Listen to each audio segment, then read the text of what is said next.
Hey, welcome everybody. Welcome to the tezos-artcast, a live stream where we meet different artists, game developers, musicians, and more who are making art and all the things and using NFTs as a way to interact with the blockchain. Um, it's basically, yeah. I was gonna try a new intro today, basically. And it didn't work out there. I was close. I should probably write it down instead of freestyling it. But hope everybody's good. I'm very excited about today, as I am every week. I look forward to my Thursdays and getting to meet new people and talk about this new technology that are NFTs. And I hope to do more educational videos about what NFTs are and some of the lingo that we use often on the show, but my time is limited, and we'll get to it eventually. We're an ever evolving show, so we're having fun. And again, the education is going to be there. You should do some research into NFTs if you're not familiar. There's a lot of really great resources. If you're not familiar with what Tezos is, there's a lot of great resources. I have some links on the tezos-artcast.xyz website, and that's tezos-artcast.xyz. But yeah, most importantly, I think is getting to know people that are, again, just starting out, getting to use this kind of technology that is NFTs and why we're using it. Why it's kind of a game changer in ownership and in there's just so many possibilities. It has a lot more to do. There's a lot more to be done than just claiming ownership over a JPEG. So really cool stuff. This is episode 17, which is exciting. That's almost 20 episodes. And today we're going to be talking world building. So I'm excited to welcome our guest on for the day, Mathew Tsirides. I should have asked beforehand how to say your That's all last right. names, but welcome. Hey, great to be here. Thank you for having me. Amazing. Thank you so much for the for the guest. It's really an honor. I've seen past broadcasts. You've done an amazing work over here, and it's so great to be here. I appreciate that. I appreciate that. How do I say your last name? So it's pronounced Tsirides.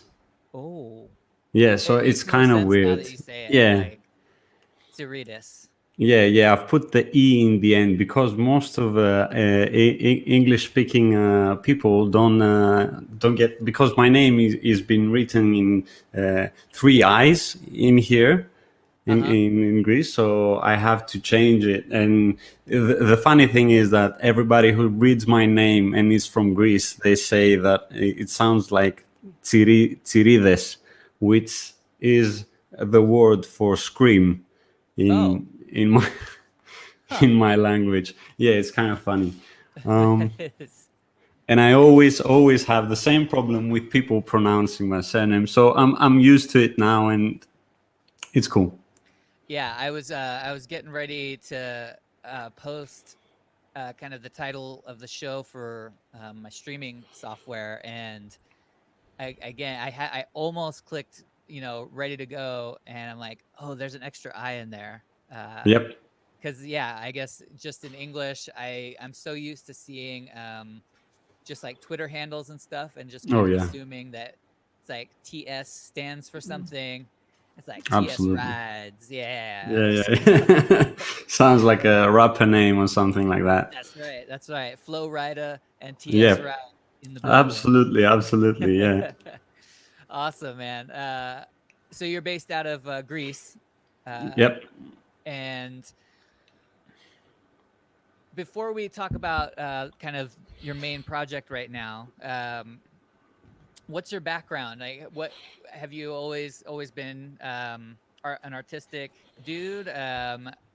did you grow up like just like wanting to like do design and art, or is it something that came kind of later? So I decided pretty early on that I wanna design and stuff, but it was just graphic designer when I started out. I actually came in contact with the program Photoshop when I was 12 years old, Yeah. so very early on. So at that moment I decided that I want to be a graphic designer. Later in 2011 I went to the university, and we had a variety of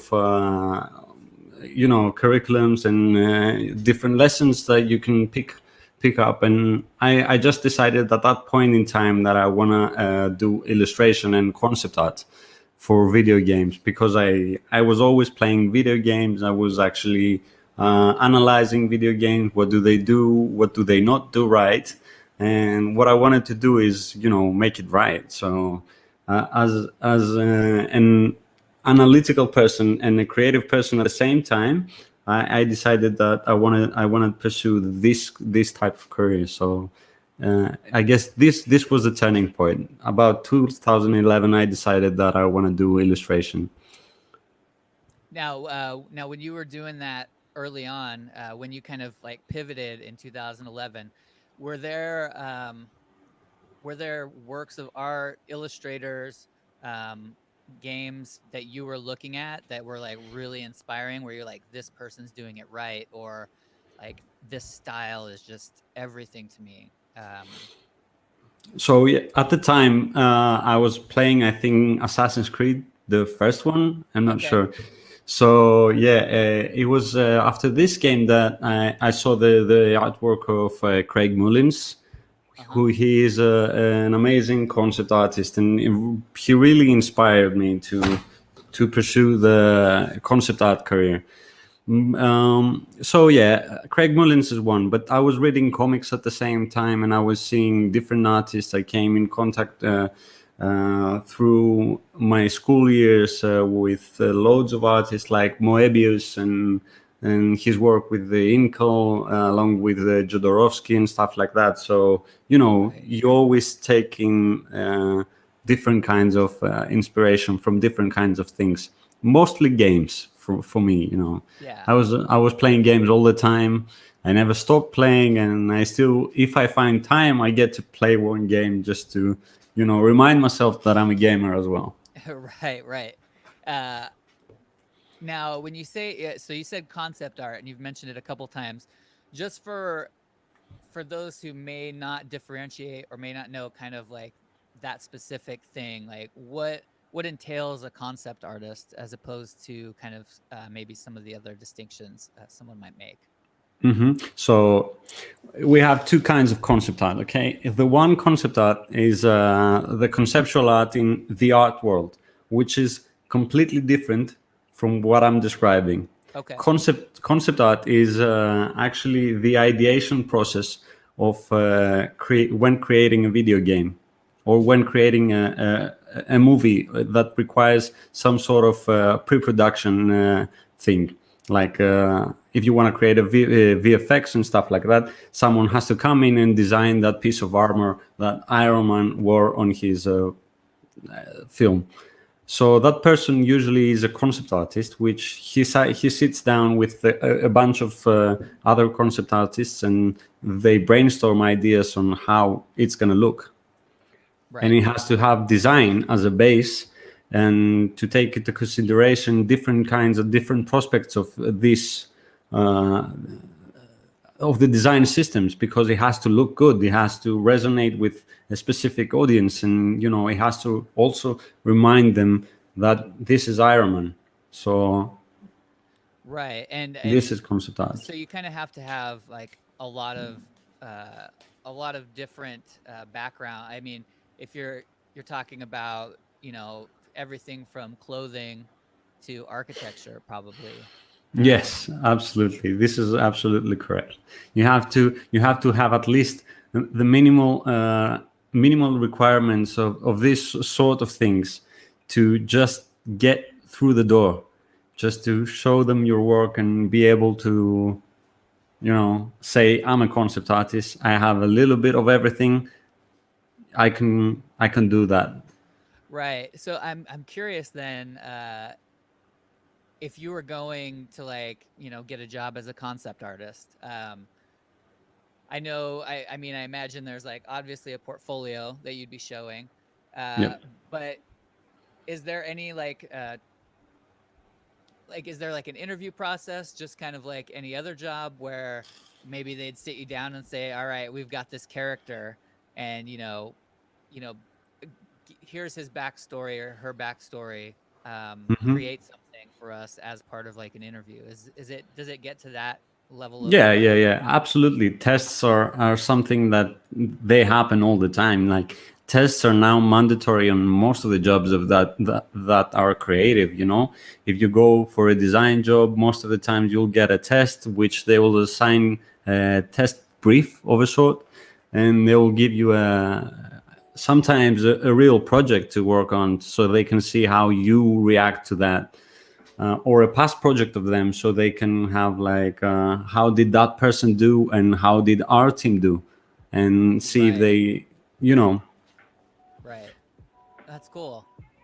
Flygor just popped in. He says, I'm here, but I'm afraid I'll need to watch the replay, having dinner, but hey, hello, looking forward to this. Hey, Thanks, Flagger. Flygor. And hello to everybody else watching as well.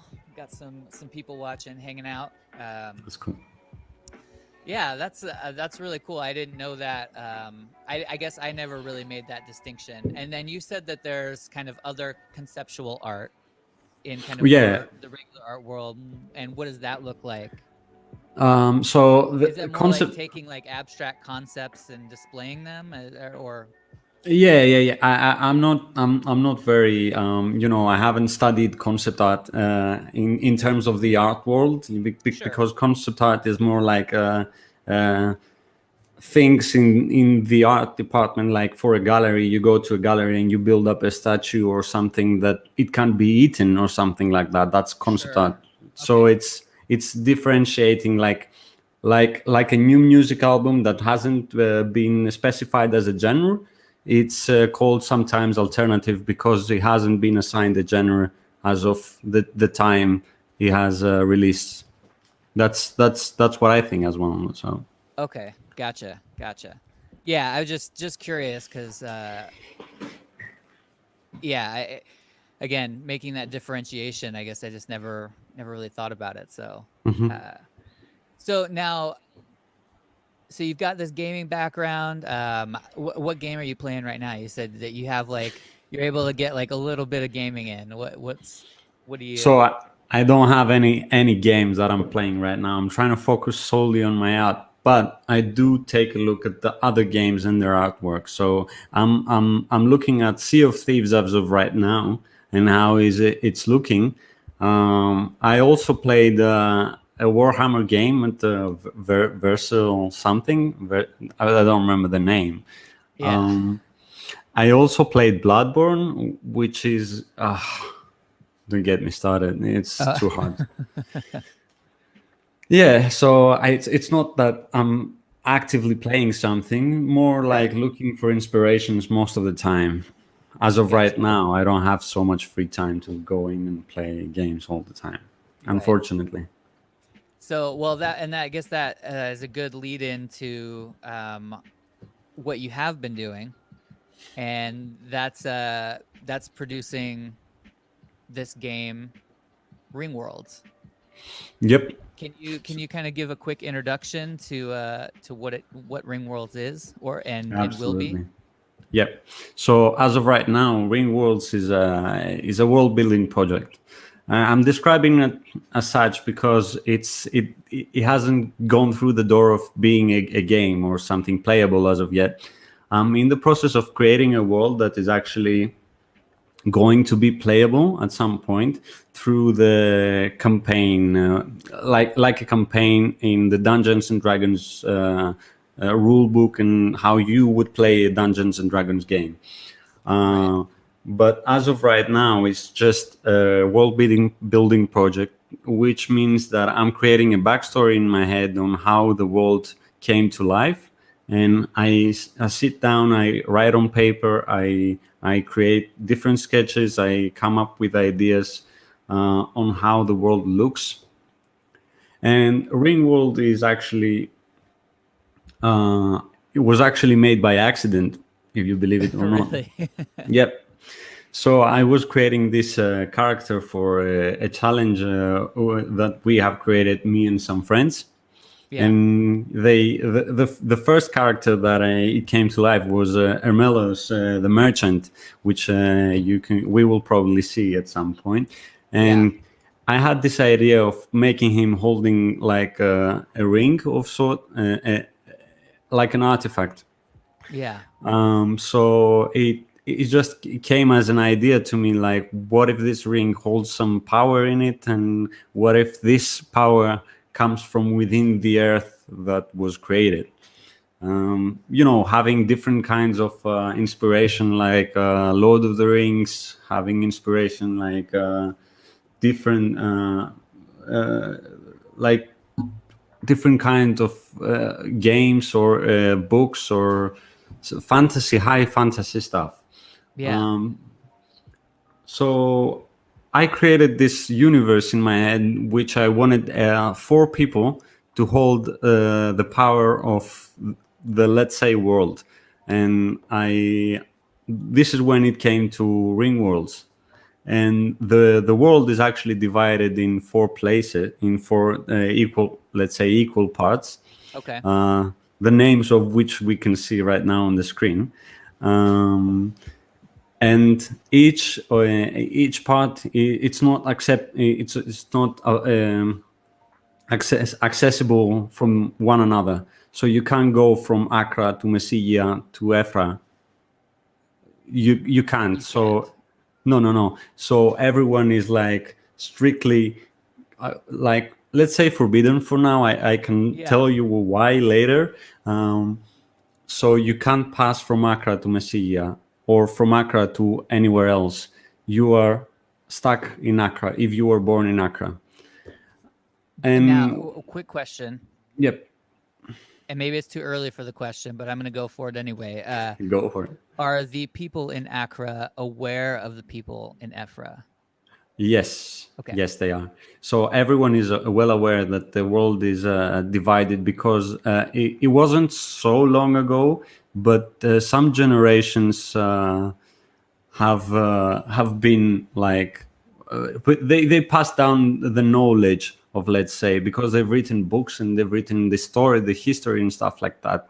Yeah. And in my most recent drop, actually, I began to write this sort of a poem which describes the necessity of and what each people wrote for their world. It's a unifying poem which we can see later on. Excellent. Jam and B in the chat says shades of Divergent with people born into factions, but it's the same world. Yeah, in some cases, yeah, but you don't have factions. Actually, you don't have. They don't feel the need to protect what is theirs. Let's say Accra, it doesn't feel the need to protect Accra from anyone other than the people in Accra. Okay, gotcha. So they're not concerned about no wars and stuff like that. No, sure, not yet. They do have conflicts inside of Accra. Don't get me wrong, but it's internal. Right. They are at this point completely separate. Yep. Okay.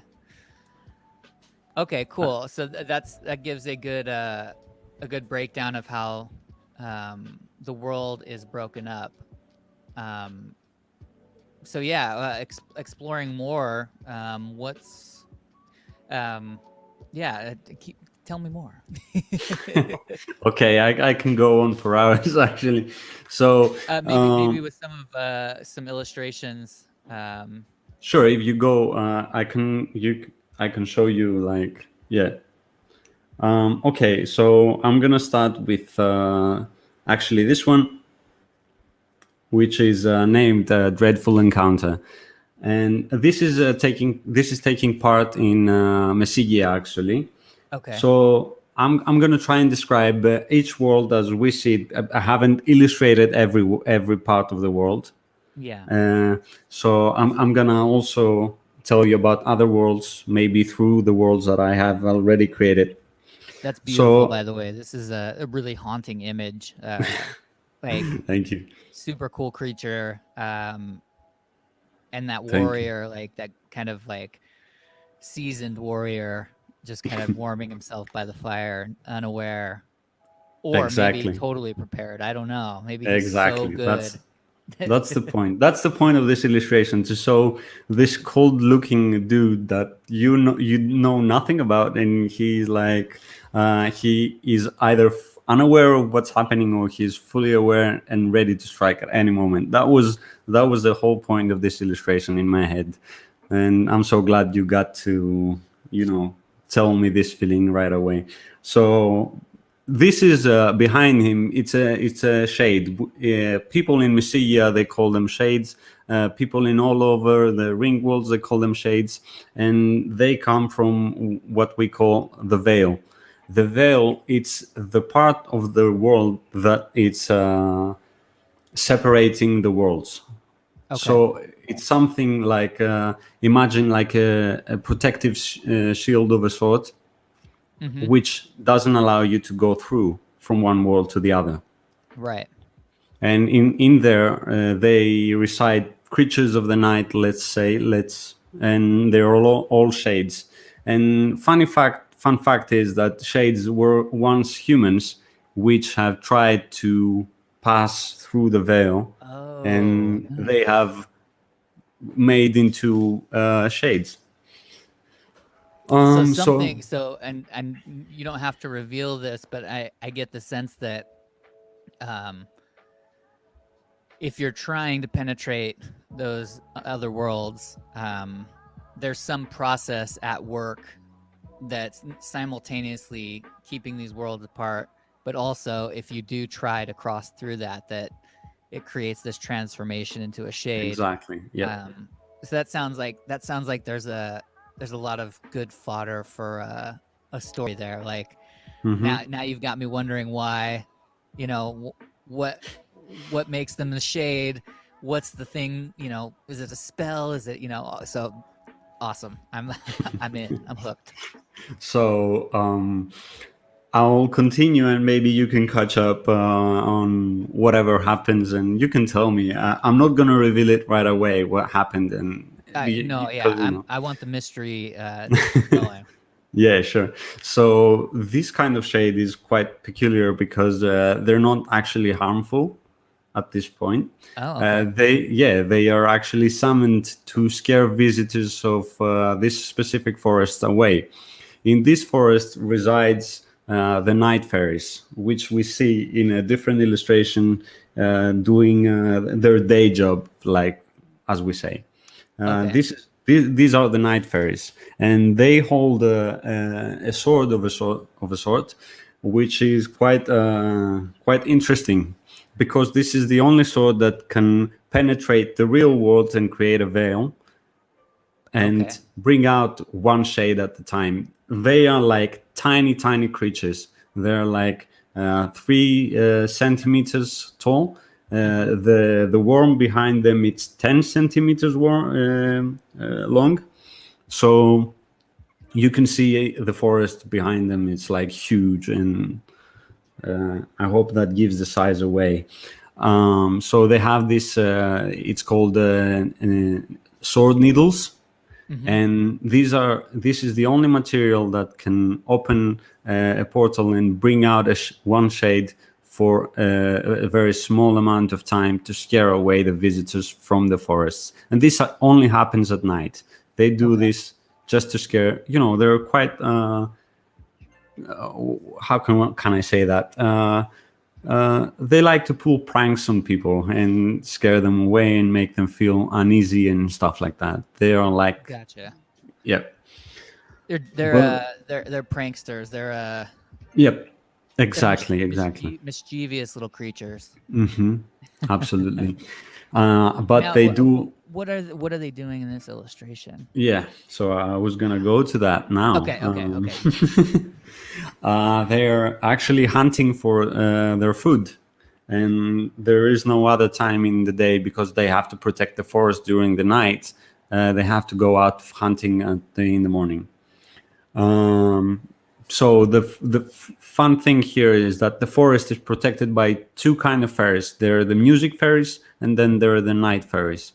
Um, So music fairies are more like day fairies, and they create the music, they create the sounds of the forest, they create the interesting, like beautiful parts of the forest, which you see the light shining and, create a nice atmosphere for you to pass through the forest and, expect beautiful things to come out.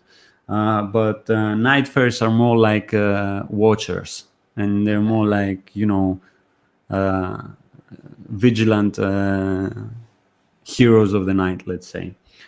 Both of them are quite interesting factions to the reality of the world, and they are in some sense essential to the whole world. So yeah, in that particular illustration, what had happened is they killed the small one, and the big one noticed that they killed one of its small ones, and it jumped out to protect or maybe eat the night fairy. And we will never know the outcome of this battle. It's a snapshot. Yeah, exactly. Now, so the day fairies are kind of like, if you're just passing through during the day, like you got a nice environment, you got some music, it's just like very welcoming and chill. Exactly. But if you're trying to settle down in the forest, no, that's a no. The night fairies are going to be there to make sure you keep moving. Yep. You keep moving. They're gonna scare you away. If you're a resilient fighter, maybe you can stay the night. Right. Because you won't be afraid to go out, and you won't be running for your life. You're very aware of your surroundings, and so you're prepared for everything. And that's the interesting part about the previous illustration as well. You don't know which kind our traveler is. Yeah. That's so, and it sounds like, I mean, you're spending a lot of time with this story, and I know when with non-visual stories, with like just fiction or I guess just fiction in general, people spend a lot of time writing, and these characters kind of almost lead the author on a journey. Are you going through a similar process? Are you writing a lot of this out at the beginning, and then is that kind of part of the brainstorming process? Is a lot of writing, or is it illustrating and it's kind of creating this world just from illustrations? So it's kind of a mix. It's kind of both. Maybe sometimes you sit down and you wonder on how things are going to progress from the point you stopped last time, and from there sometimes you write down an interesting part of the world, and some other times you just sketch it out, and then you say, okay, there's an interesting part over there. And this is what happened in the illustration that I'm going to show you right now. Nice. So this was created in the sole purpose of revealing how Accra is looking on the top north part of this world. So you have different kind of creatures that reside through the world, and we have this ancient eldritch horror, let's say, which resides beneath the ices of Accra. And so what happened here, I was creating this illustration just to demonstrate that these are dangerous parts, but I was always having the feeling that something was missing. And what was missing is someone curious enough to go in and venture through the lens of this eldritch horror, let's say. Yeah. And so I created this tiny figure over here, which was a spellcaster of a sort. Ooh. And then it hit me that what do I want Accra to be like? And this is one of the most amazing things that happened to me as I was creating this image. It all came rushing to me, and I wanted Accra to be an academia of a sort. The people of Accra are all academics, all people who are interested in spellcasting, in wizards, in magic and stuff like that. So Yeah. I created Accra in the terms of, everyone is a spellcaster. Everyone is looking to go into like an academia of a sort, like let's say Hogwarts. Right. But it's a whole world full of Hogwarts places, and this is where Magic the Gathering came in, because I was playing the game for, I don't know, 3 or 4 years, and they had this academy which was called Toleri Academy, and it was this academy that had wizards in there. So taking this part of inspiration as well as Harry Potter and stuff like that, I combined the two, as well as the North, which is the place you would not look for wizards, Right. and created the Accra Academia, let's say, which is tons of universities full of wizards, actually. And this is where a little friend came here to, with full of curiosity, and traveled to the top north to find this ancient, to see what was disturbing the area and stuff like that. And then I chose a closer look as well for the encounter. So this is a snapshot of a more close up of the encounter. And the guy, I love that green too. Even in the previous image, because it's got that stark kind of cold landscape, to have that aquamarine, mint green, blue aura kind of coming out of the ice, gives it just kind of this like you said, like that ancient power. Like I love like H.P. Lovecraft, and you mentioned the ancients, you mentioned the something eldritch, and yeah, this definitely captures that spirit, like of something just so much bigger than even a sea creature. There's something so much more to this creature than just simply being a monster. It's definitely something more. Yeah, that was the whole idea. Like H.P. Lovecraft for this part of the world was actually very inspirational figure for me, because I I came across a couple of his works, and I read a comic book in regards to H.P. Lovecraft and the Necronomicon and stuff like that. Yeah. So it was an inspiration for me very much. And since you said like about the something bigger, there is a part, I don't know if you can people see it, but there is a huge skull in the back of this. So here is a I skull. noticed something back there, but I wasn't sure what, So what but I wanted, now I can see a little bit of that skull. Again, so real quick, what's amazing too is like from this scale, it looks like, a piece that, like, I guess we talked about it last show, which was like, looking at something from 15 feet away and then from 15 centimeters away. And this has that effect where looking at it from afar, like I understand what's going on. I kind of get a feeling of what's happening, and there's some drama. And I didn't even see at first the skull or the wizard. Yeah, but when you dialed in on it, I mean, there's detail there that I wouldn't have expected going in closer. And same with the skull. Like I think that's really great that dynamic like that. That there's a lot of detail, but at the same time, like it looks at home from afar.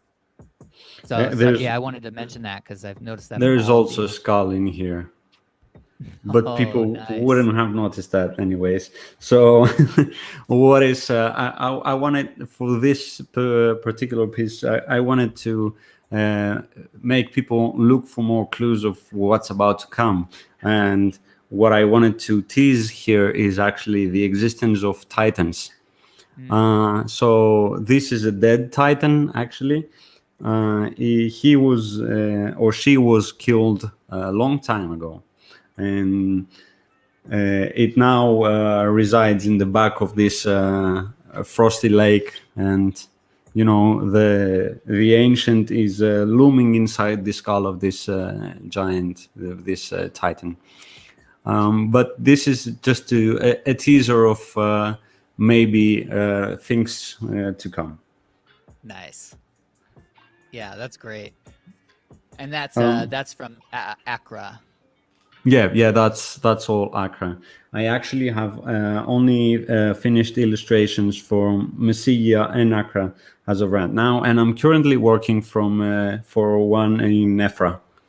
Nice. Actually, there is a thing here. If people can see the screen, right? That's And right. so we have like two more gems, which there are two gems on top, and which I dropped last week, and there are two gems that I'm gonna drop tomorrow. So this is an announcement. Actually, I wanted to make Yes. that since you guys seeing this. I just wanna to let you know.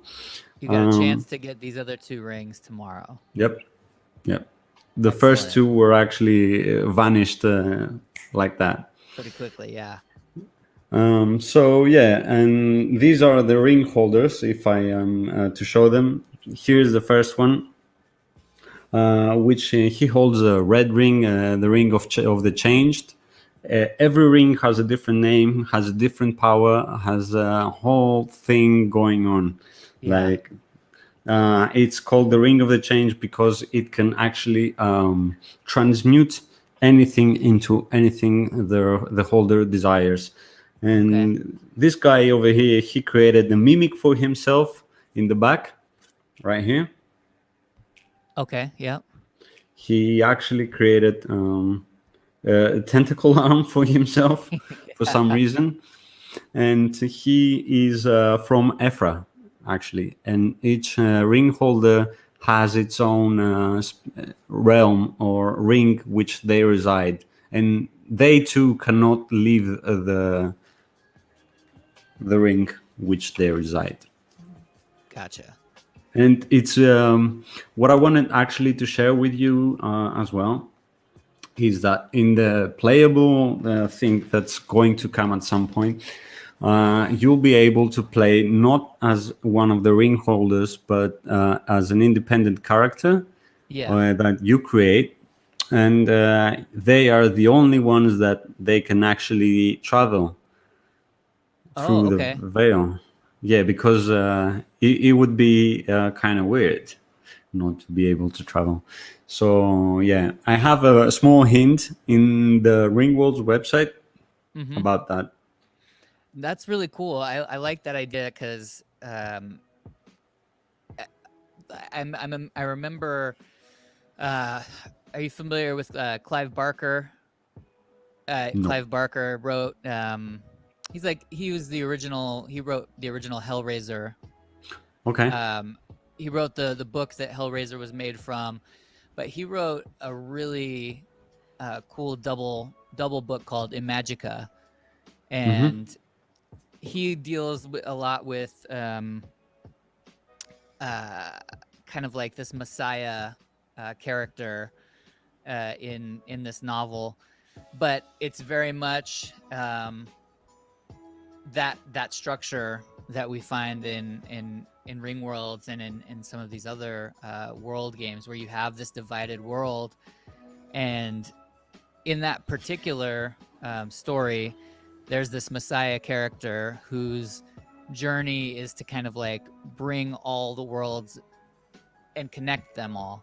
And I like the idea that that the player is choosing, you know, their character, and that they can go through each level and each world, and be kind of that like messiah-like figure, because that gives, I mean, that gives like that purpose and that drive. Like, so you get like a Exactly. little bit of exploration, but then also, you know, this feeling of maybe there's a larger purpose here. Like, so I think that's a really cool aspect that you're planning on incorporating, Yep. from a playing perspective.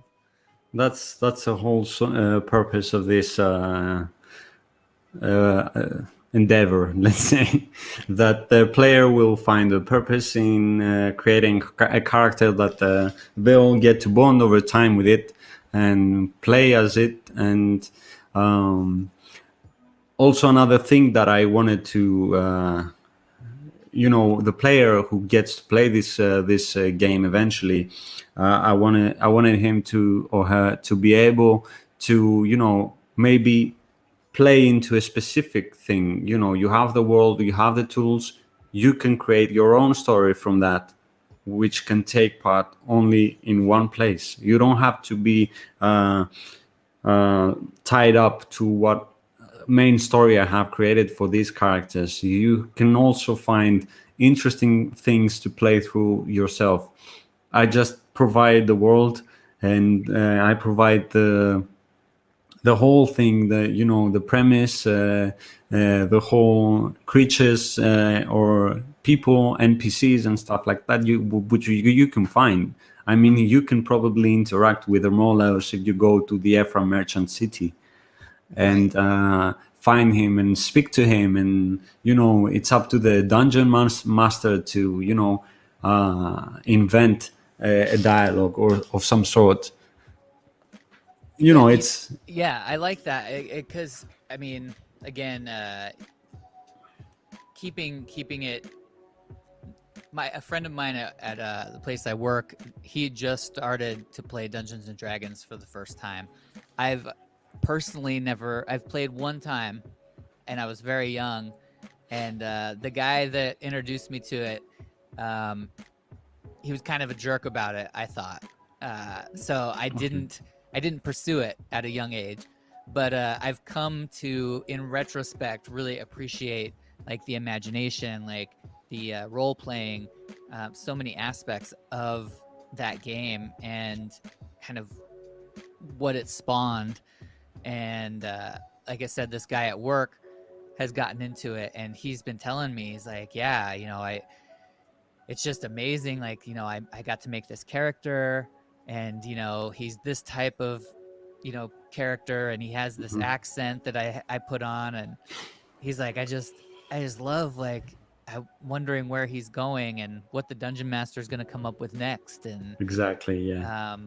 So I think every generation, there's like a timelessness to that format, and I think each generation rediscovers that game or games like it in a way that speaks to them. And so I think this is really cool that RINGWORLDS has that at its heart as well. I know I've been enjoying Punk Do from Flagor, and going on some punk rock adventures. So that's kind of getting me interested more in that style of game. So yeah, it's super exciting. Thank you. So a thing that I said about this game is a game like a world building project for now. Yeah, right. I said, like, I wrote it in a tweet as well, that I wanted to stretch out that every time we create worlds, we create an illustration, or we create something, we get to choose what happens to that world. We get to choose what our ideal world will be, or what a world that we wouldn't want to go would be. So a world building project essentially is that. It's a part of us, of what we want our world to be, and what our world we don't want to be. If you know what I'm saying, if you understand what I'm saying. Yeah. So Ring Worlds for me, because it's actually 4 worlds into one, it's exactly that for me. It's different parts of my personality, different parts of how I would imagine a perfect world, or how I would imagine a more mediocre world, or a world that you wouldn't want to be anywhere near that. Yeah. So this is where the other parts of the world come. Basil is actually one of the worlds that you wouldn't want to be. Uh, it's it's devastating to be. It's something that you wouldn't want to go close to that. And I want that thing to resonate from that. That's why it's called Basel, actually, which is inspired from the Bastille prison, Oh, okay. from France. And because people in there wouldn't, it wasn't fun. Right. So it's more like a prison, where other places like Mesilla is more like uh, free world, free country, free ring, which you can do whatever you want, be happy about it. Has its dangers and other parts.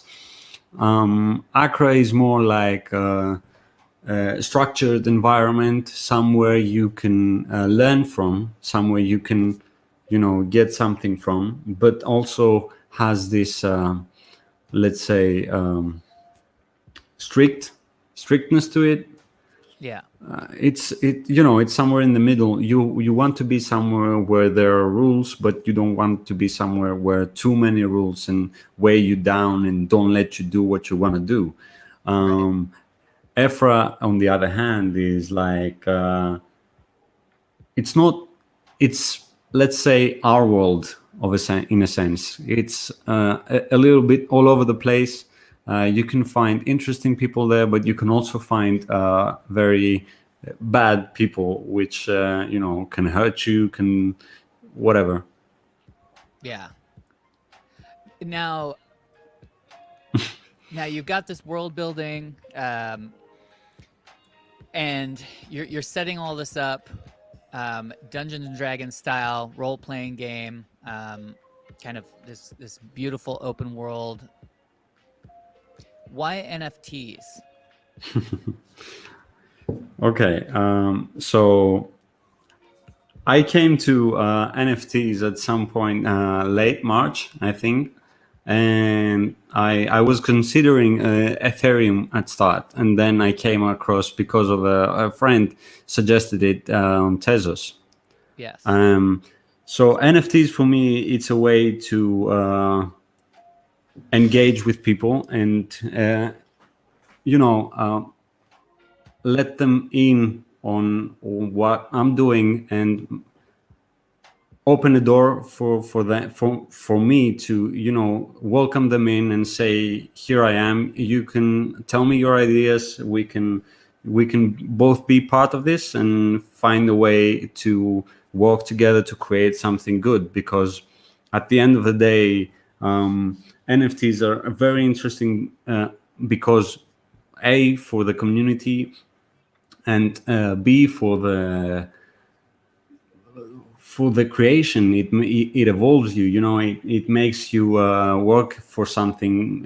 You see other artists like never before. You come across different kind of styles.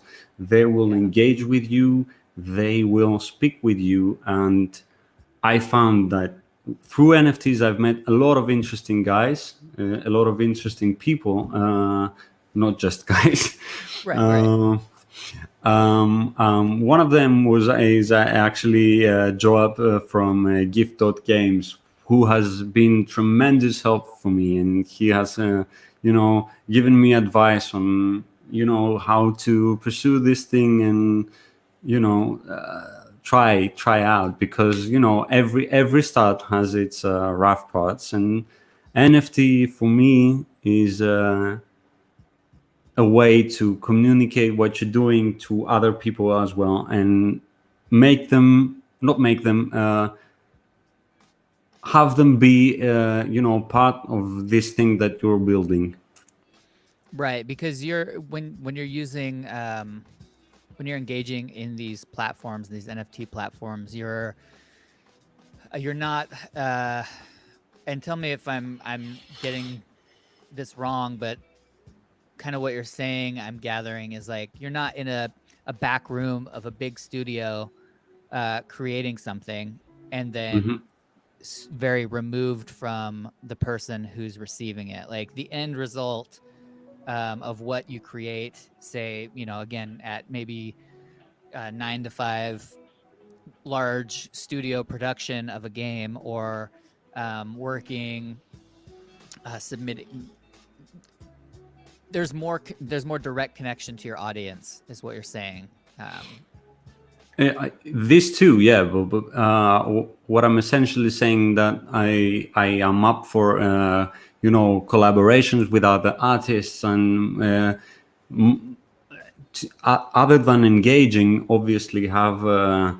I want people who see something and feel the need to I don't know, collect it or speak to me about what they're seeing, and they want to put a stone in the building that I am building and make it theirs as well.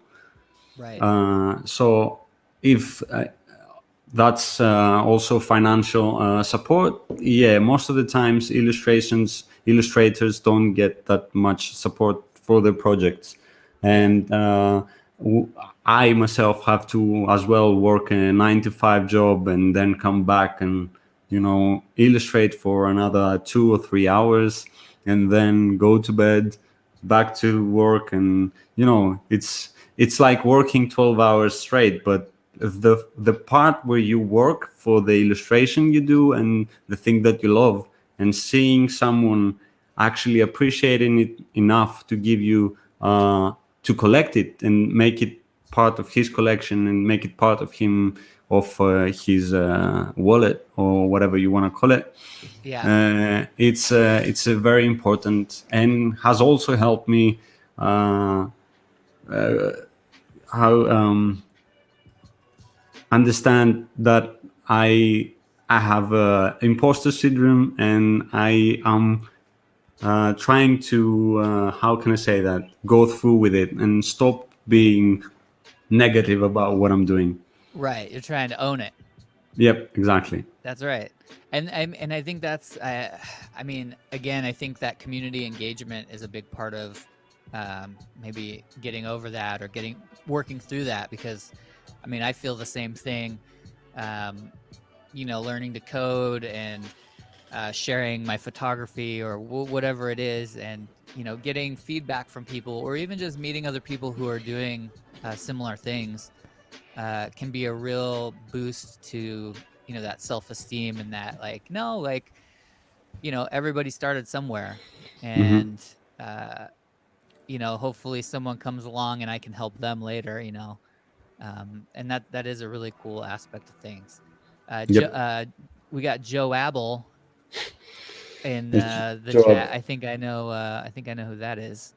Yeah, that's Joab actually, and he says that he owns that guy. He actually Yeah. does. He was the first one to collect something off of RINGWORLDS, and I will be forever grateful for that, because he gave me one of the best wake ups ever in my entire life.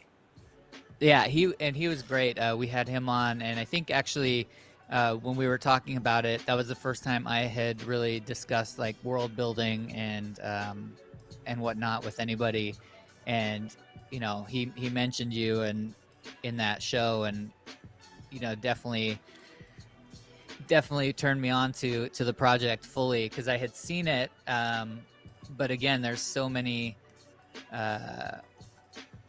there's so many projects going on. So, Joe Abel, wake up, Tsirides. Yeah, Quit your that's job, make good. art.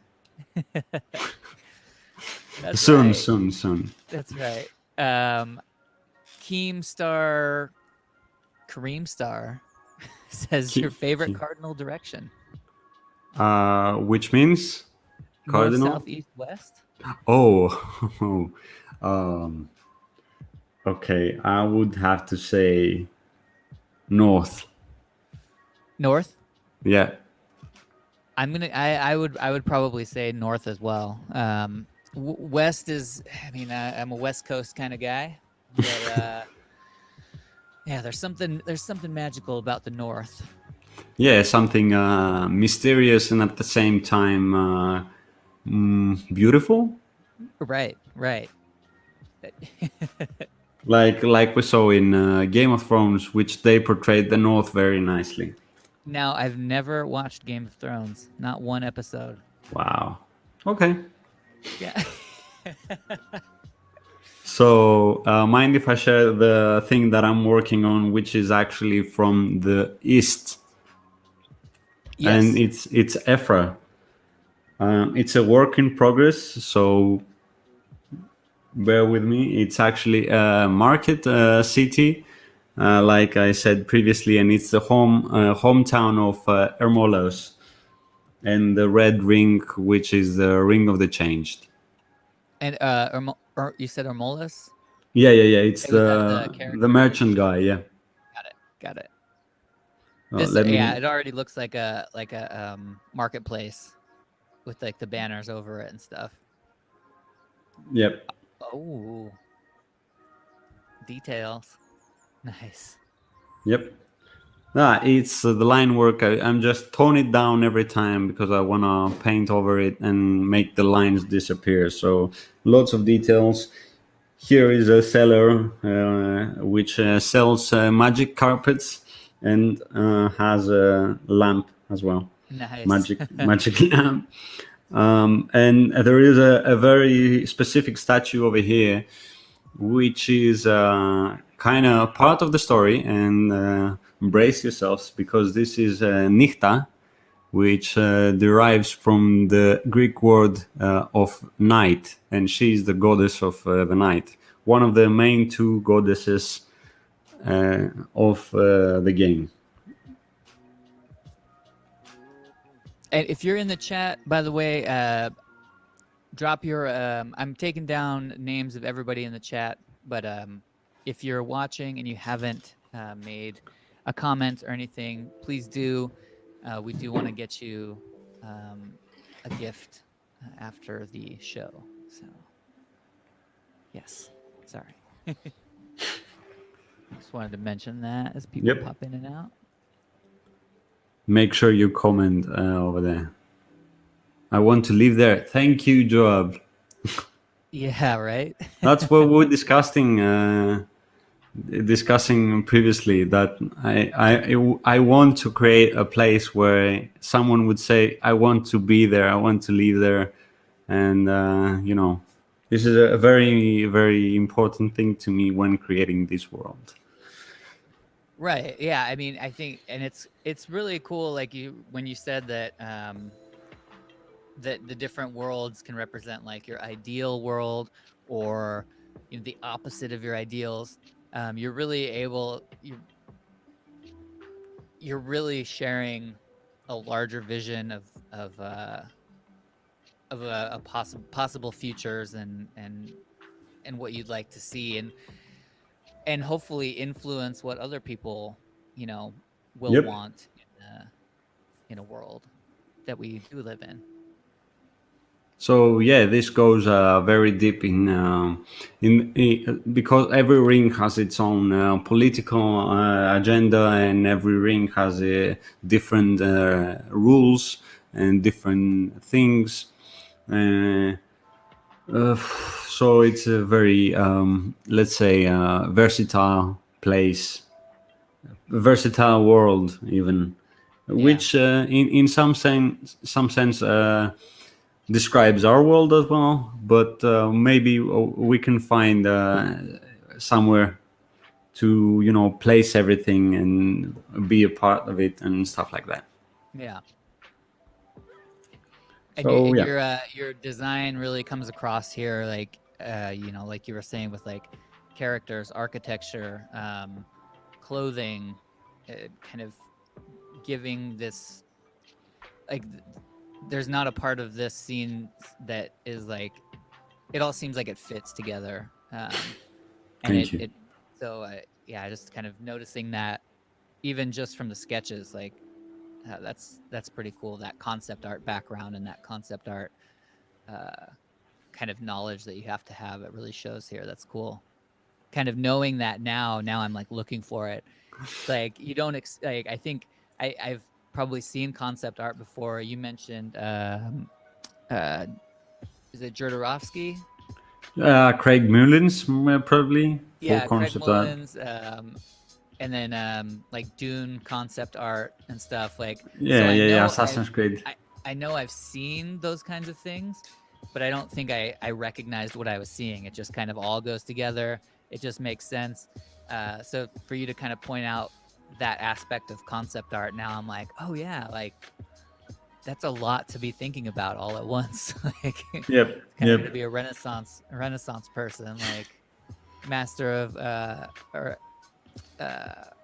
master of none, kind of no I can't think of the phrase, but Yeah. jack of all trades, master of Jack of none. all trades, yeah, absolutely. And one thing that I had in mind for this world that, um, well, the thing is that if you would describe East to someone, you wouldn't think of wood, right? You wouldn't think of something like wooden structures and stuff like that. And Right. this is one of the things that I had to pinpoint in my mind. I wanted to create something that has both Eastern and Western things kind of combined. This is why I brought wood in a place like this. If you look into images like ancient Egyptian market, you wouldn't see a wooden sign Yeah. hanging.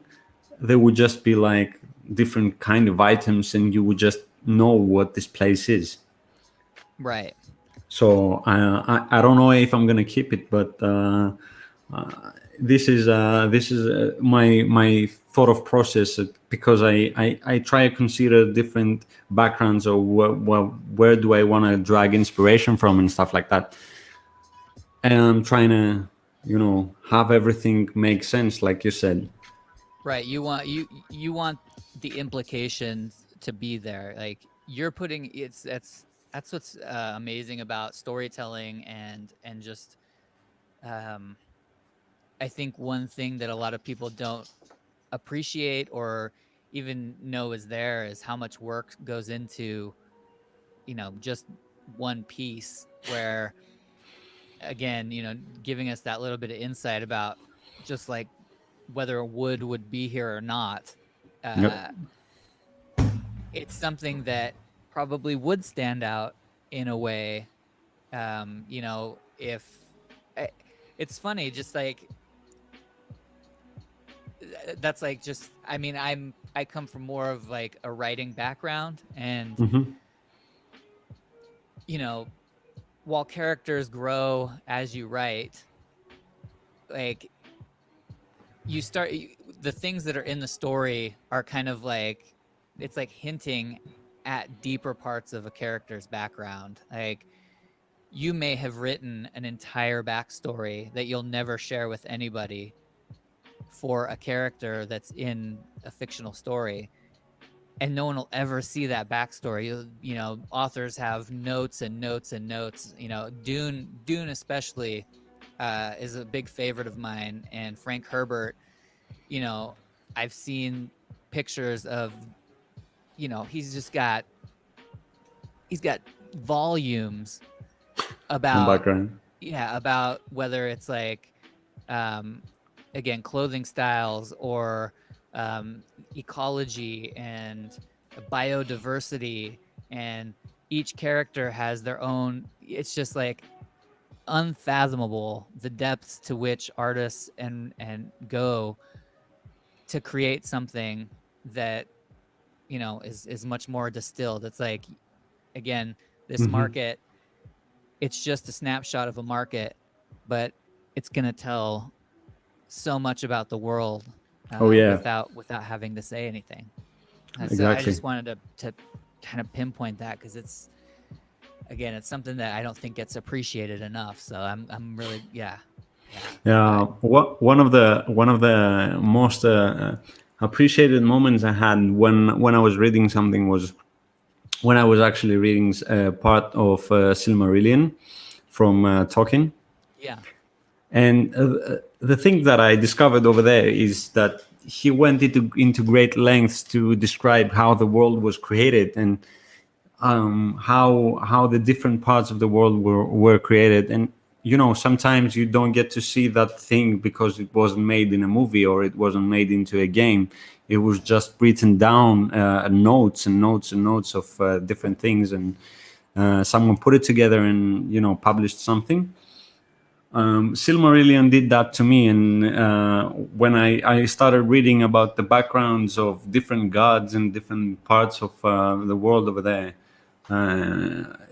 really hit me with something and said, like, okay, this is probably why these books and these things are so great.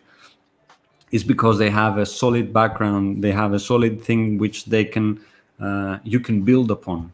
And this is why I believe that world building should be a number one priority when creating something like a screenplay or like like a game or something.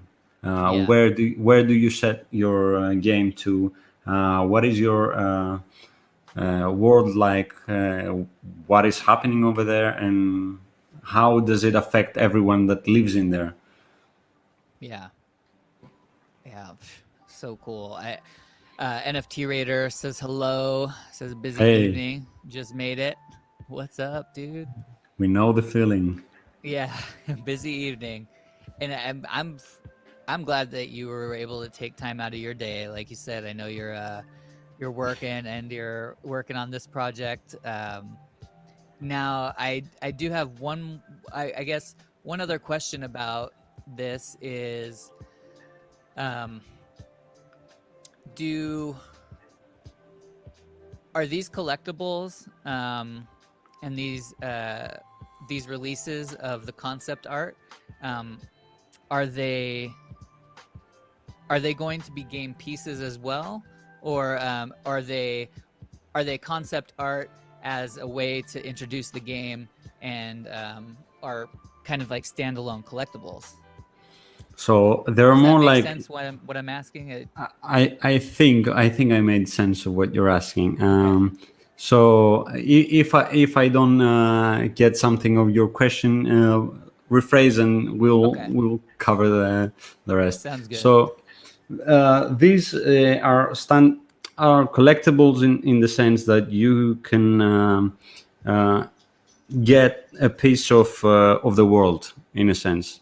Okay, right. So not that you can own a place or something like that.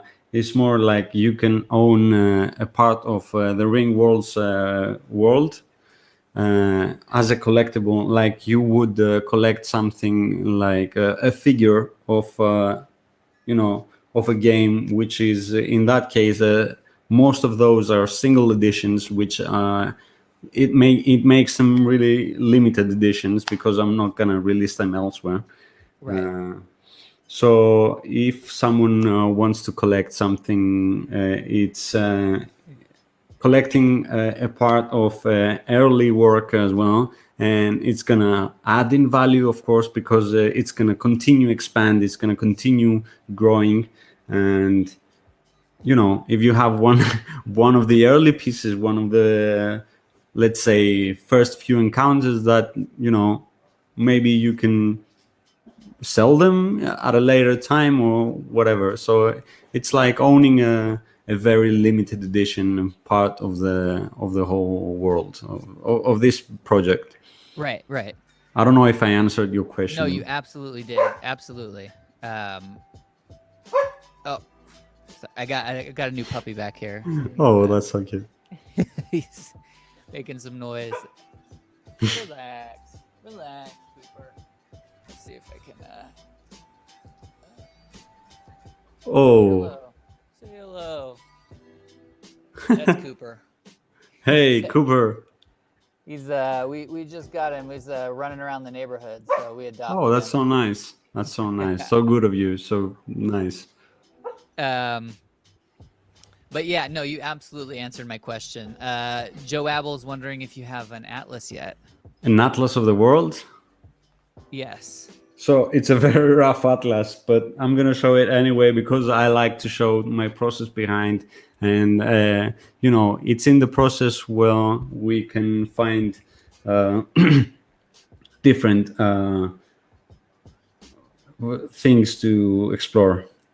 It's not finished. It's not in any way like the place that it's gonna look like this in the end game. But I'm gonna create an atlas. I'm gonna create different maps as well for each section. Yeah.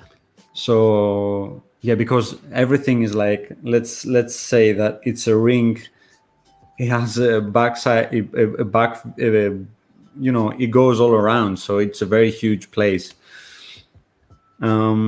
You can see my notes in Greek as well here. Yeah, you're not giving anything away to me. Like if these notes reveal anything about like No. secrets, like I can't read them. So Uh, we're good. You're safe. safe I can always scribble in Greek and no one would understand anything. right.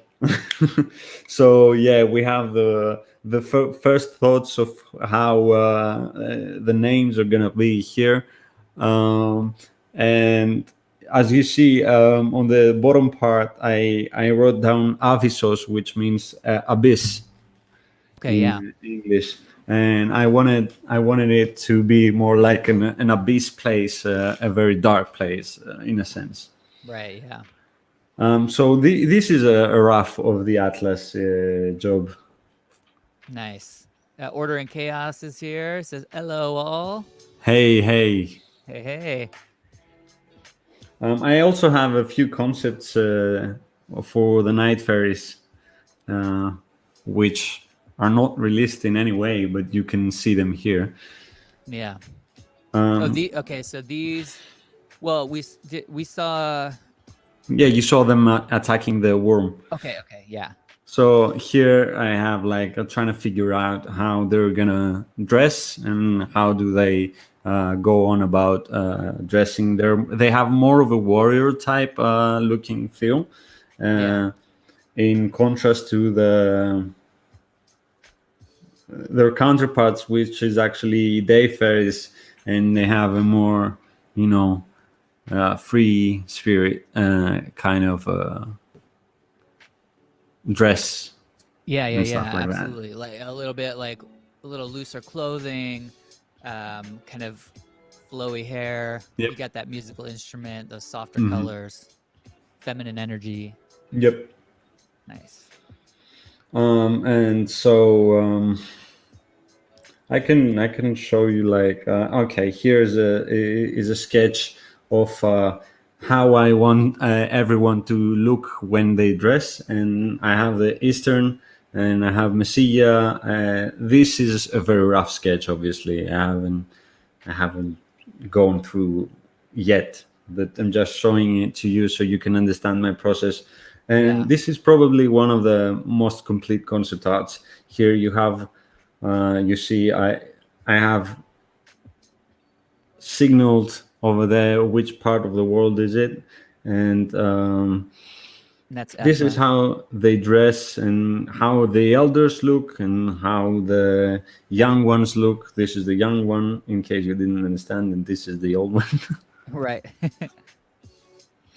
And here we have like a special one which I'm creating for this one for you Nice. guys. Oh, excellent. This is the one. Yep. Excellent. Yeah. In the chat, I briefly mentioned it earlier to make sure you dropped just like a quick hello.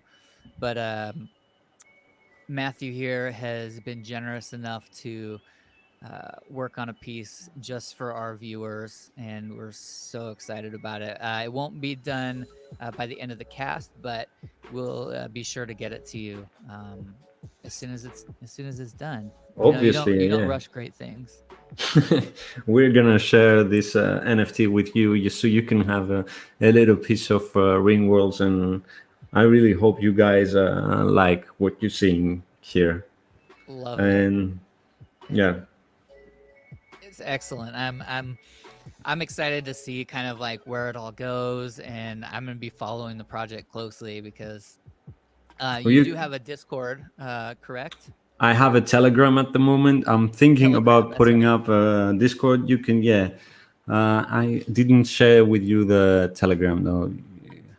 Give me a second. Yeah, yeah. Telegram group is going on, so if you guys aren't a part of that yet, um, be a part of it. Get in there Yes. because Matthew puts up updates on when things are selling. You heard it here first. The next two rings are going to be available today, was it, or tomorrow? Tomorrow. Tomorrow. Tomorrow. So that's really exciting. You heard it here first on the tezos-artcast. um, okay, perfect. Send that over. Shall I stop screen? Yeah. Excellent. Yeah, Right. you can find everything as well in the website. Perfect. And I will copy this and I'm going to drop it in the group chat for everybody.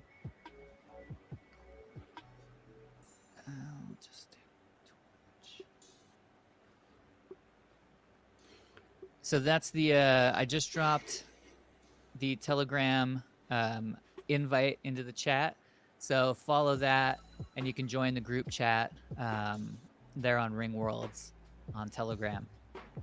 You may see me playing with the bots at some point because I'm trying to set up the bot. So yeah, you can also, if you check the website, I have a page with the NFTs and which ones are available and which are not. And that's and you're minting on Calamint. Yep. So I'm only minting in Calamint. I was in Hicket Nunk, but I stopped because I wanted to focus exclusively on RINGWORLDS, and every bit of me was saying this was a right decision, and I don't regret anything. Yeah, absolutely. It's cool to see, I think each of the platforms kind of coming out with, or being strong in certain ways and community building. I know that we were talking about it yesterday. Kind of the frustration right now with Hicket Nunk and the swap That's contract. unfortunate. And to clarify for future viewers or for viewers that might not know, I think everyone in the chat's probably familiar with what's been going on, but just in case, the minting contract is the minting contract. There's nothing wrong with minting things there at the moment. It's when you transfer your NFT onto their marketplace contract, the swap contract, that there's been an exploit that allows for some technical stuff that basically is really bad.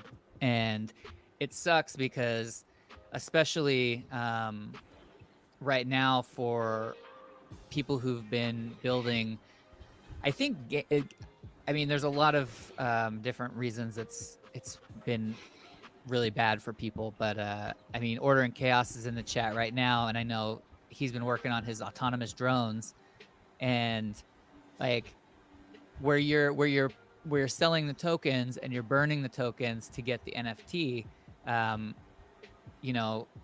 Order and Chaos, Flagor,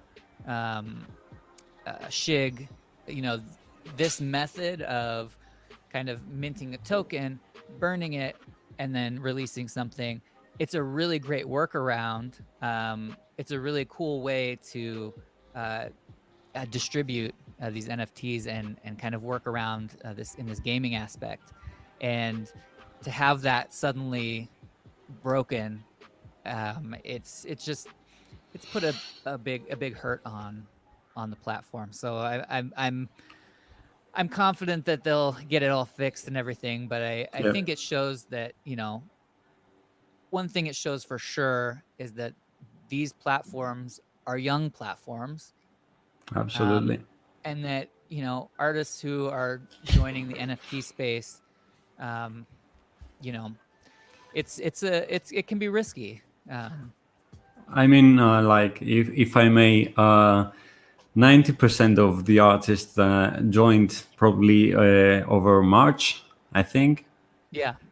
And to see it like booming so much in just a small amount of time, it's a very, nice thing. And I trust every developer that in even in Hen, even in Calamint, that they're doing their absolute best to ensure that our artwork is getting out there and is getting safely.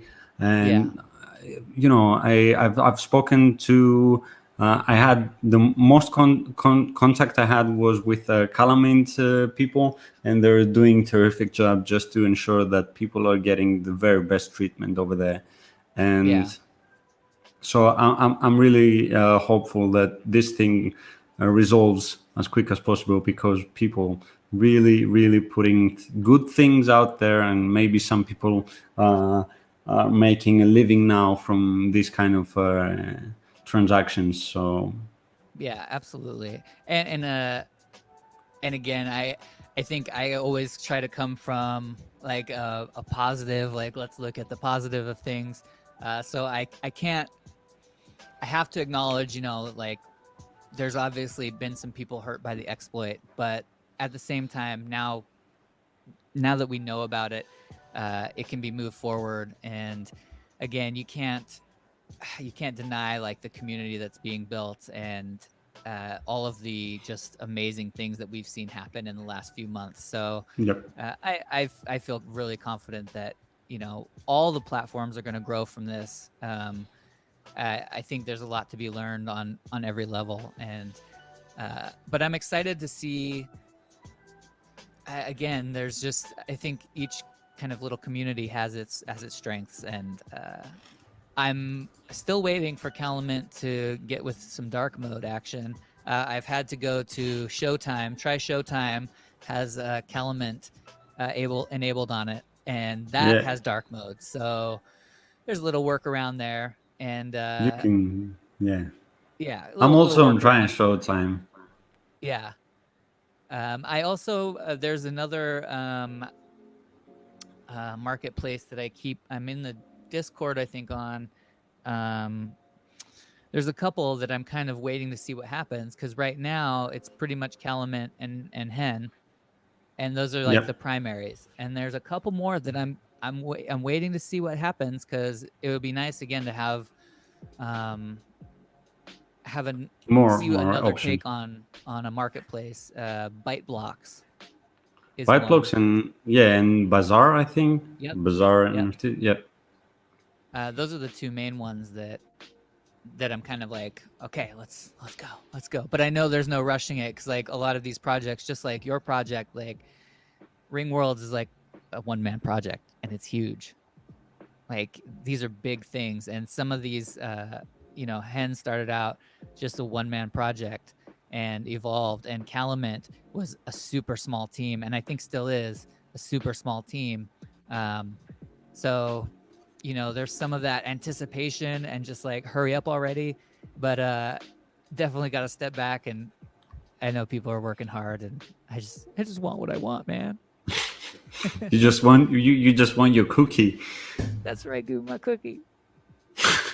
Yeah. Yeah. It's been amazing, like balancing and seeing work in all of the platforms so far, and it's been truly inspiring. Like I Yeah. remember getting in on Hic and because I was waiting on my Calamine invite to get accepted and stuff like that.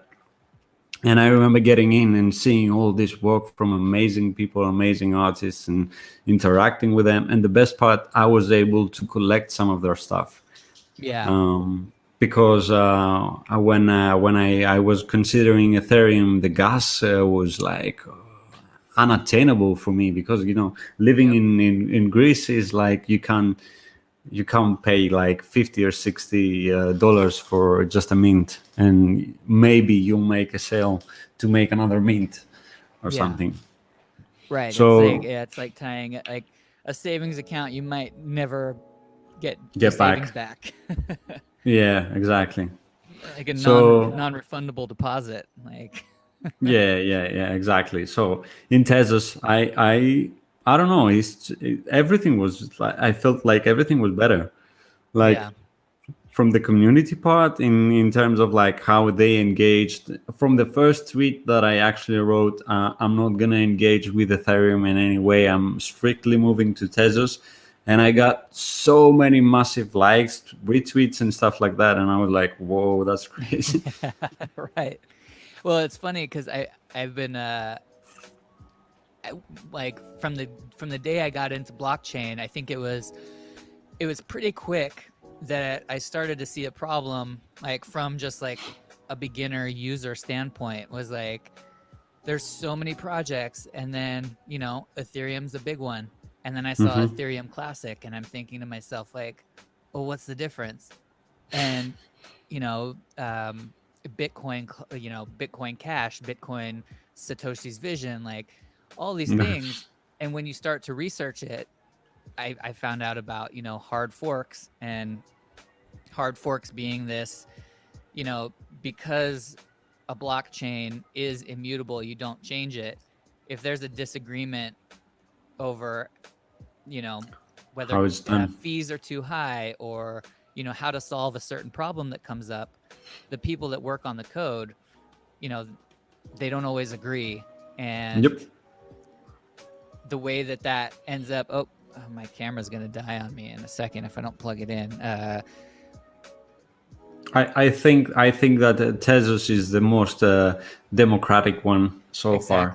Exactly. And the ability to see it evolve and continuously change without having to worry about, is your art going to be on this version of Tezos or that version of Tezos? Like with Yep. NFTs especially, like is your art going to be supported on both chains? Is your art going to be we don't have to worry about that. Yep. Exactly. That's brilliant. I'm gonna really quick. I'm gonna plug my camera in, but you can keep talking. I'm here. So yeah, the one thing that I found interesting about Tezos was um, the part that well, NFT artists eventually became like very interested in DeFi projects, and I myself like, so you learn stuff through, and NFT was the boom for Tezos, but then now we get to see so many projects pop up in like DeFi, and I don't know if I'm saying that right, by the way, and Yeah, yeah. everything like that. It's really interesting to see how it evolves, and I guess for the people that got in March, I was discussing with a person who was in the blockchain for from 2018, and he said like you didn't miss that much. Most of the projects started after the NFT boom. Yeah, exactly. So it's really interesting to see how it evolves from here, and I think people are gonna find very interesting projects in the future. We already have like ton of new projects. I think his camera died. There we go. I'm back. Oh, I'm gonna switch over cameras real quick. So cool. sorry, two That's seconds. right. I should have. I'm working on it. I'm working on planning better.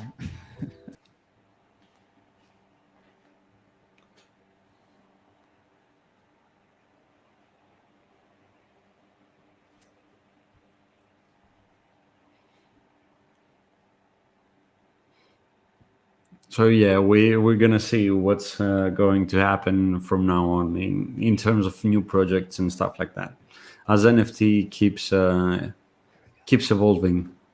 Yeah, exactly. Oh, but yeah, like you were saying, you didn't miss much with the DeFi and everything. It's yeah, Oh yeah, it it's just started out. yeah. Um, I'm back. Okay, good. Like, oh my gosh. All right. So, is there anything you wanted to mention about the Ringworld project? Because usually, like you've seen some of our other shows, We do try to spend a little bit of time looking at some art, and also we started doing some battles with our autonomous drones as well. So we're just right at the end. So I don't want to keep you if you've got, I know you've got busy stuff to do, but you're also welcome to hang out for the last like half hour and look at some art with us as well. But I want to make sure you got enough time to mention anything else. I have about 15 minutes if you want me, if you will have me for another 15 minutes. That's Perfect. That's just right. That's just right. Um, excellent. But yeah, again, I appreciate you taking the time. And this RINGWORLDS project is super exciting. So very excited. Let's check out. Is it? It's objects, or no, not objects. Bit block. Is it? bit block, yeah. Byte block, I think. Byte block. That's right. Yeah. Let's check it out because I think they went ahead and got dark mode going too. So Mm-hmm. I'm excited about that. Oh, that's nice. Mm-hmm. That's almost like a pour painting. Have you seen that? Like the acrylic pour painting? Yeah. It's like a digital version of that. Nice. I think this is the first time we've explored. No, maybe white block. I really like those pixel artworks. Oh wait, not this one. I'm thinking No. pixel sorting. These guys. Yeah. Skulls, pixels. I just like pixel art. I don't know Yeah. why. It just hits me every time. Right. That maybe that's a future secret project, like hiding some pixel versions of some of your characters for people to find or something, or bonuses in the game. Yeah. That's cool. I like this one a lot. I'm gonna see if I can mark this. Huh, there we go. See, and that's one thing I like about I like that there's an address here because I can. Oh, I guess that's not. I don't know what address that is. KT. That looks like a contract. Oh, yeah. Contract address. Yeah, because contracts start with a KT and our poor addresses start with a TZ, I think. Yeah, that's right. Except if you have a domain. Right. Have you got a domain? You get yours? I do. Yeah. We got our tezos-artcast.xyz. Or no, Nice. .tz. Tez. Nice. I have my name and I also have RINGWORLDS. Nice. Yes.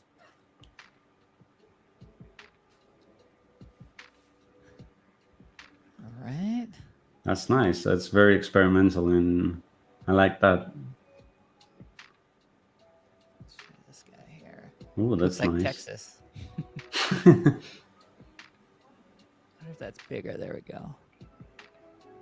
Been experimenting with some generative art. That's been pretty fun. It's helping me learn to code a little bit better. I was very interested in that part, and at some point in my university, I tried what's it called? There's a program for that. Processing, yeah.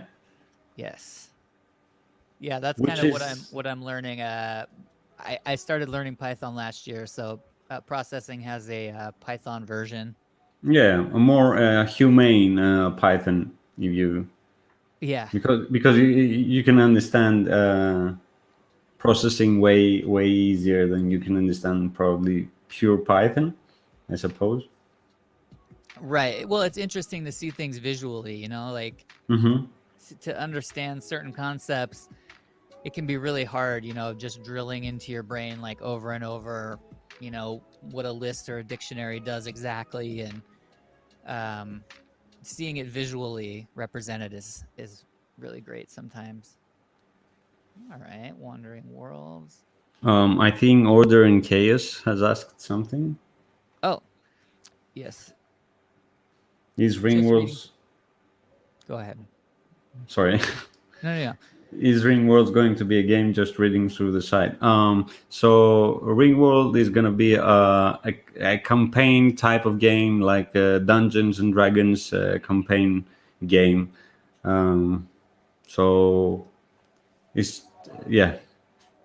The short answer is yes. At some point, it takes a lot of work, and I'm currently in the pre-production of this thing. Yeah, so we were talking about this a little bit earlier, Order and Chaos. Is this the artwork for the campaign? Yes. Yes. You heard that first here. Yes. No, Yeah, no that's worries. that's right. No worries. Thank you very much. Yeah, it's beautiful stuff. Super excited.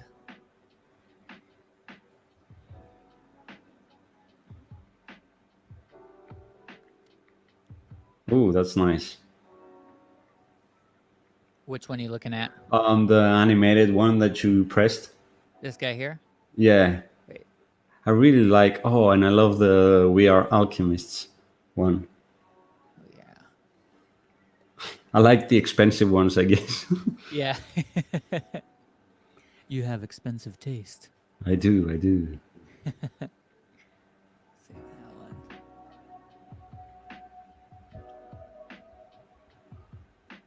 It's really nice that. Oh. It's really nice to see quite a few projects pop up in the NFT, like different sites and how they go on about approaching UI, UX, and stuff like that. As a designer, of course. Right. Absolutely. And I sometimes be like judge them from behind the curtains of my of my PC and be like, oh, this could be way better, but come on, people, work on it. Right. Architectural futurism. Nice. About a world where neither of the objects are bound by the geometrical constraints of rules which defy the principles of geometries, falling under neither categories. That's a heavy sentence there. Yeah, that the way you said it sounded like Mike Shinoda was rapping. That was cool. I will I will say if anybody needs any audio work done, any voiceovers, I am very available for that. If you want your technical paper to sound much more exciting, I'm here to do it. Get this guy. That's right. That's right. Only 2 tes per sentence. Ooh, that's nice. Good to know. Good to know. That's right. So if this guy who wrote this distorted object approach, you would charge 2 tezos for the first sentence only. That's right. But there's an introductory offer going on right now. We'll if it's an artist or they're creating on Tezos, we'll drop it to half a tes for the first 5 lines and 1 tes for every line thereafter. Nice. That's very nice. Yeah. You know, I'm trying to make a living here. Yeah, obviously. And you know, gotta do it some way.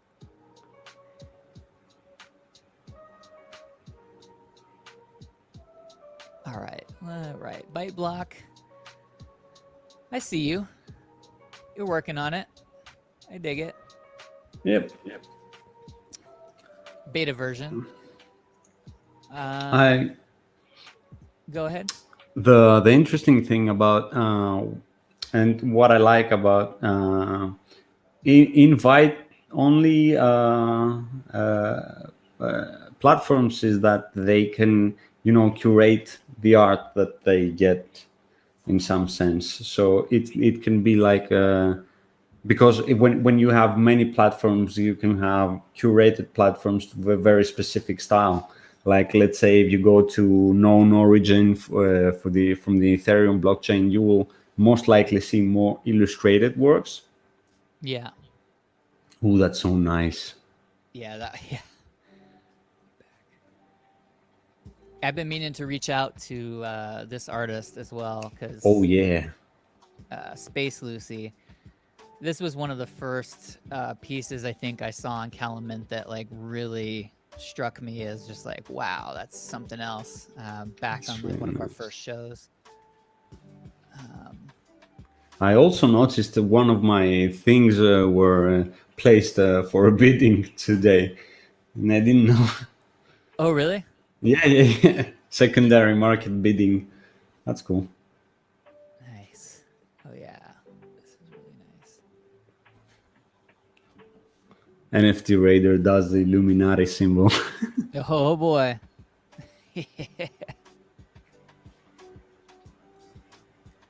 Oh, cool. It's nice. Space Lucy. And some pixel art even. Yeah, Space Lucy's doing all kinds of things. that's cool. That's cool. Yeah. I like full blown out illustrations with pixel art. Actually, would love to see some of that in Calamint. Yeah, right?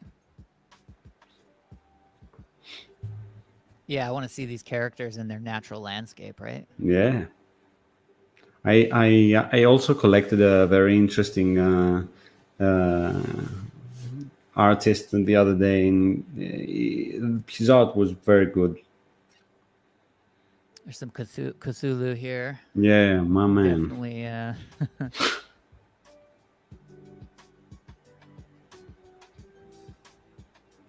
Now, now I haven't talked to a lot of people about secondary market sales.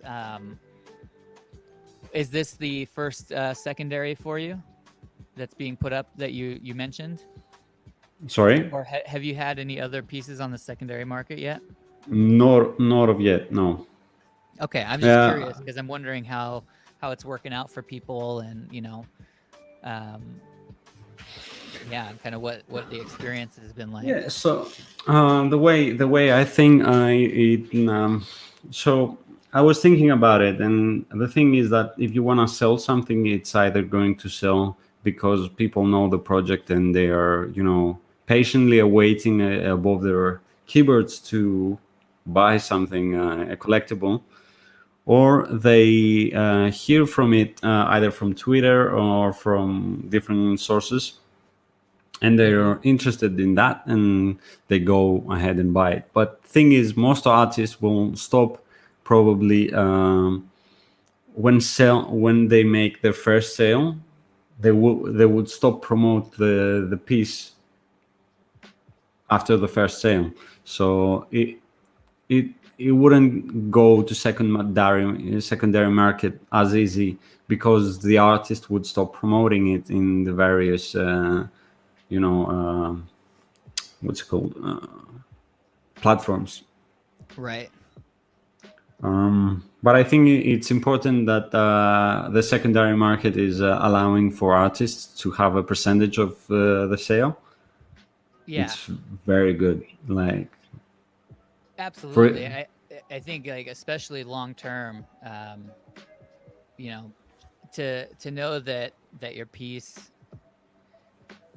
again, it's generating royalties along the way. It opens up a lot of possibilities, and it allows that control to be just kept with the artist. Like that funnels back like forever. Um, Yep. It actually allows sustainability, if exactly. anything. So if an artist can be sustainable from his art, I think he is complete. He Right. can. Absolutely. I think I was talking to Hornbaum last week, and one of the things he was saying was that musicians have had royalties for a long time. That's been Mhm. built into the way that we The consume system, music, yeah. and artists and illustrators, I mean, really don't have that or haven't had that, and that can be one of the biggest things that NFTs can change for artists in general is creating a new system. And again, when these disruptive technologies come out, um, I think it's important for us to, to reframe the old way of doing things. So we were talking about galleries and, you know, having control over your artwork and Hmm. being able to completely own it doesn't mean that galleries are should be out of the picture or that curators should be kind of thrown to the side. It's not about that, but we do have to rethink and reframe where curators and galleries fit in the art world now, because Yep. what's happened is a shift in power, essentially. And we're basically saying, like, artists, how do galleries and curators fit? You decide.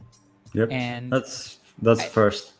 yeah, that's important for people to talk about, and it's important for artists to understand, because I think a lot of artists coming in from the traditional way of doing things from the outside, I think that's the important part of NFTs and crypto, is to understand, you know, if you're coming into crypto and you're coming into NFTs and you've got that third party that wants to, like, sell for you, Hmm. that's not the end of it. That should be a bridge to get you somewhere. Like, Absolutely. Yep.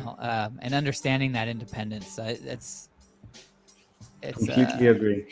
The one of the things that I was like wowed when I saw the percentage of royalty first popping up as a as a way for you to, as an artist, to control what you're selling, what you will get back from a secondary sale. And this now with all the electronic, not electronic, sorry, e-galleries, which you can navigate through from your computer, opens up new possibilities for curators and galleries likewise.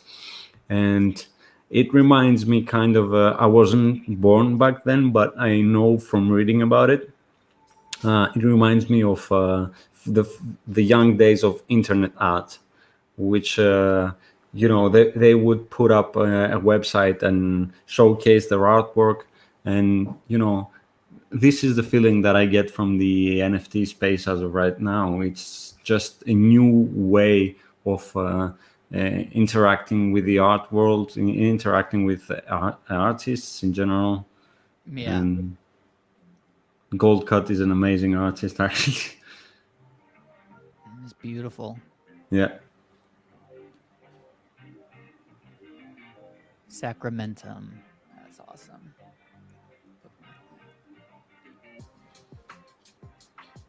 One thing that's driving me crazy, and I think it's just because of it's mostly because of the format of this show, is that I can't right click on anything at Oh all. no, it's Calamint. I think they have disabled it.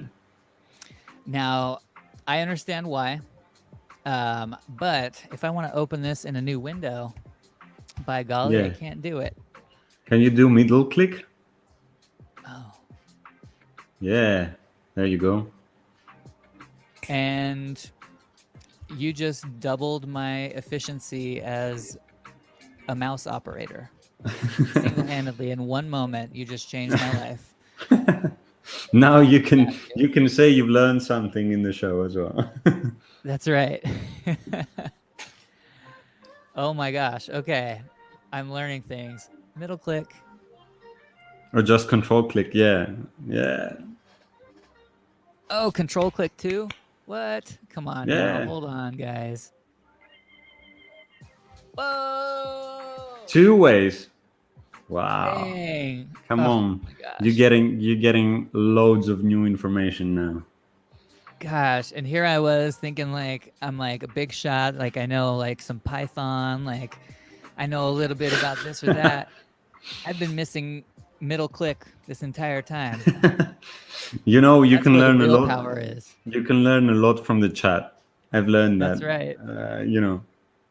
You just have to ask sometimes. That's it. That's it. Yeah, press F12. I do that.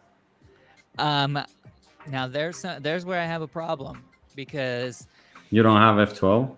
well, I do, but it's hidden in like a third layer of my keyboard because my 60% keyboard that I thought was super cool and fancy, um, I end up disabling things when I go for any F keys. So Yeah. Yeah. I'll like switch to like Apple mode or something, or I don't even know what happens. It's things lock up, arrows stop working, W is no longer W. It's crazy. So I stay away from the F keys on this keyboard. Yeah. Alt 4, don't Alt 4. Let's see. What did that do? Oh, you know what? I'm switching between tabs now. That's fine. I would suggest from not listening to Flagor at this moment. Alt F4. Yeah. Alt F4. Gotcha. Alt. Well, I can't even do Alt. Let's not turn this into a keyboard shortcut podcast. We've seen that would be an interesting turn of events. Right. I do follow a guy that makes keyboards on Twitch. Like twice a week, he builds a keyboard and. Just Oh, that's talks about cool. it. That sounds cool. Yeah, it's pretty neat. Well, we got about 5 minutes, so we should do a little battling of some autonomous drones. Are you familiar with that project? No, I have no idea. Oh yeah. So Order and Chaos, who may still be in the chat, has a really, really fun game, Drone Squadron. Here we go.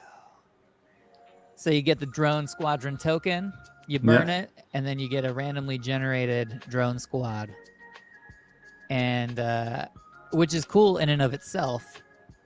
But it becomes even cooler when on his website here you've got tournament mode, 1 versus 1 or 6 on 6. Wait. Fuck, I need to win. Where are my squadrons? Hi, Order and Chaos. So let's see here. So we're gonna do we'll do a little one-on-one action. Let's see how. Am I cool? You were born cool, Flagor. Works with all the arrows. I always mess up with my friends with that. Am I cool? You're cool. Object IDs. I'm gonna go random for the first one. Oh, unfortunately, I cannot swap get one as of right now, right? Right. I think object.bid, the bid website, you might be able to. Order and Chaos can probably tell me if I'm right or wrong. We might be taking a pause on new squadrons at the moment, though. But I'm going to show you what this is all about here. Oh, yeah. Are you ready? Yes. Okay. I'm going to turn music off. Might be a little loud. I'm going to see if I can fix it in the middle of the fight. We'll see. Here we go. Huh.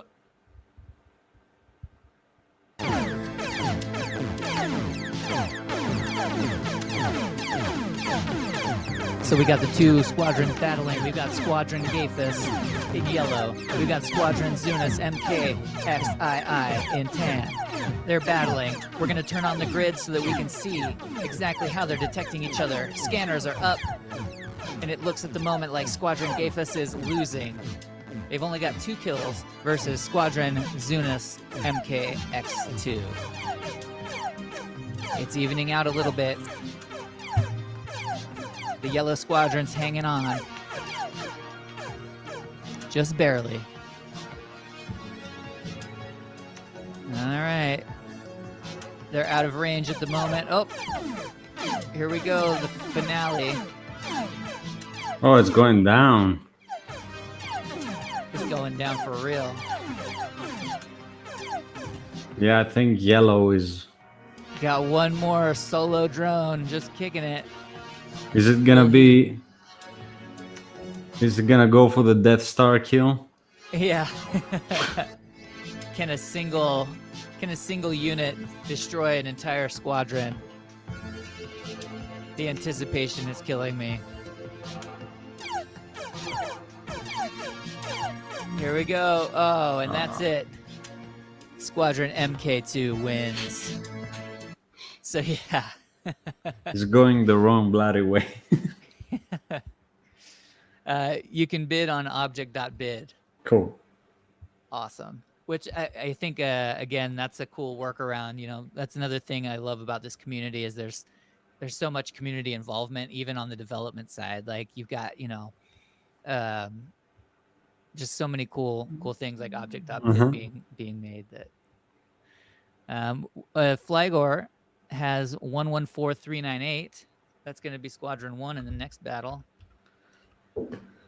I will have to go at this point. All right. Excellent. Thank you so much for coming again. Thank you for having me. Again. It was a pleasure. And, we'd love to have you on again sometime. Give some updates on the RINGWORLDS saga. Absolutely. Would love to be here as well. Excellent. And again, I really appreciate you taking the time with us out of your busy schedule to tell us what you're doing and kind of get to know you a little bit. Thank you very much. You were a great company and keep what you're doing. It's awesome. I appreciate that. And we will see you soon. And everybody in the chat, say goodbye. And Order and Chaos says we'll keep his eye on RINGWORLDS. Looks awesome. Cheers. Thank you very much. Bye, guys. Bye. All right. Excellent. Let's do another battle here. We got 114398, which is going to be Flygor, Squad 1. Order and Chaos wants to get it going on. 455, 700. Oh, okay. Ignore 455. Ignored. 139233. Now, Order and Chaos, if you would, you have something that you're doing on Thursdays, and forgive me for not remembering exactly what it is, but you do a release on Thursdays, I believe. If you wanted to plug that into the chat so people know about it, that'd be awesome. He does a high score Fridays, a high score leaderboard release on Fridays, I believe it is. Tournament results release Thursdays. Excellent. So after the podcast, you can always check out the tournament results that are released. Are they high scores on Saturday? Are those tournament results released yet today that we can look at them, or do they release a little later in the day? Oh, okay, great. Perfect. So that's one thing I want to touch on after this battle. We're going to look at the tournament results. All right. Here we go. Did I miss tournaments?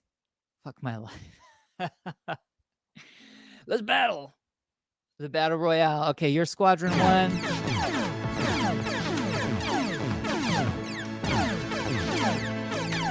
All right.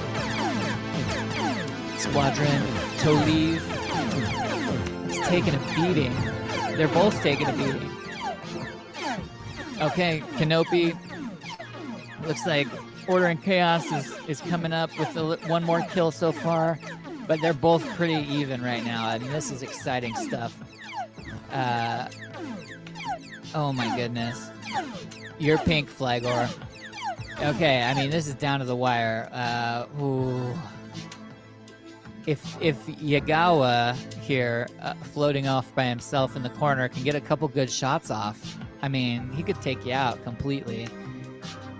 This is actually a really good one. I don't know. You got a lot of energy left. If you look at your bar, you just need to lock on. Don't just take a beating. Lock on. This guy's already dead.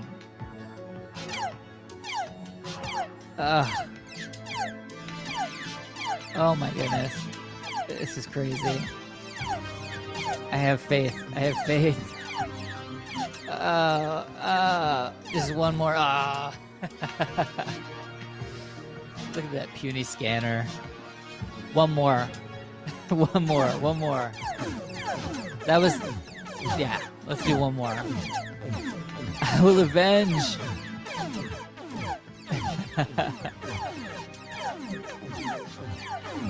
Raiders up next. Death to yellow. It's looking about the same. Okay, all right, evening out a little bit, maybe. Man, yellow is pretty brutal. This one's. I'm sad. Flagor, we're sorry. Just didn't work out. I need to go to sleep in defeat.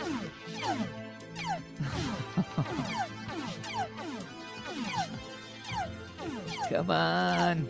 There's still a... Nope. That's it for you. Okay, just battle me. We're going to put you up against Order and Chaos. 135031. I mean, you know, no easy, no. I quit. All right, here we go. NFT Raider with Squadron 1 against the prevailing Order and Chaos. All right, NFT Raider in red. Squadron Canopy tan. Order and Chaos in tan. Okay. All right. Looks like red's got a little bit more juice than the pink had. Oh boy. Yep. Okay. We got a couple more here. Yeah, red squadron is... Ooh, this is getting a little closer. Your tan boys are hanging in.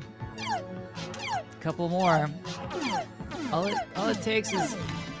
Ooh, even in the playing field. Oh no, 2-on-2.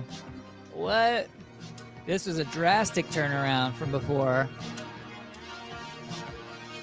And they may have just abandoned, it may just be peacetime in the universe. Nope, never mind.